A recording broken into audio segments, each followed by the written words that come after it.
Hey guys, you're watching Dansky, the place to be to develop your creative skills, and in this tutorial we're going to take a look at Freeform Gradients in Adobe Illustrator. So you can see I have a logo design on screen, solid black, and we're going to add some Freeform Gradients to it. So let's select this, go over to the toolbar on the left and click the Gradient tool, and you can see on the right we've got a few different types of gradient.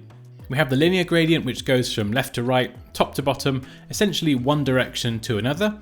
We've got the radial gradient, which emanates out from or towards the center. And we now have the new option on the far right, Freeform Gradient. So let's click this.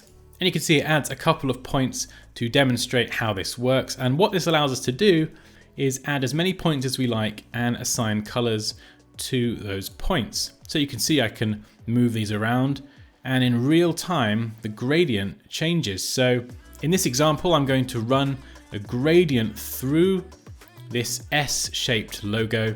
And typically in the past that would involve cutting it into different pieces and applying various linear gradients. And now this just makes it so much easier to color up vector graphics in Illustrator. So you can see here I've got the plus icon and I can just click to add different points. I can move these around.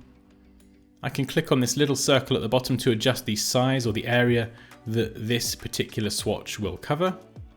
And what I'm going to do now with this one selected is go over to the properties panel on the right and just pick the fill color swatch and just double click on a color and check the global box. You'll see why in a moment, and click OK. And you can see it's added that blue to this top section. And as I say, I can move this around in real time.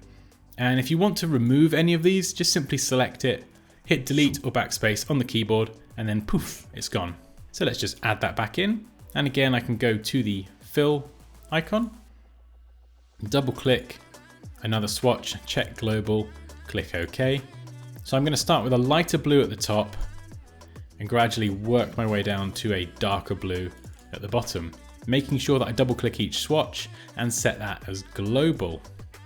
So we'll click that last one and we'll go for this one here, double click, select global, and click OK. Now the reason that we checked global on all of those is because now I've applied all of the swatches as global swatches to each of these points.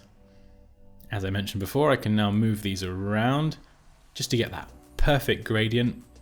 And then I can just deselect everything and go over to the swatches panel up here. So I've got this one loaded separately on the side. If you don't see it, just go to Window and down to Swatches there. And what I can do is double click each of these global swatches in turn, check the preview box and adjust these in real time. So I don't need to go and re-add them or anything. I can literally go and fine tune these all from these panels. So I can click OK on this one and then just gradually work my way along, just fine tuning each of these different swatches, just so I get the perfect gradient that I'm after. Whereas normally I would need to go and change the swatch and then re-add it into the design using the Freeform Gradient option. This one just allows me to kind of set up everything how I'd like it, and then I can simply control all of those colors across the entire document actually, all from the swatches panel. And there we go, there's a look at how you can use Freeform Gradients in Adobe Illustrator. As always, if you've got any questions or comments, please do drop those down below. But as always, like this video if you enjoyed it, take care, and I'll see you next time.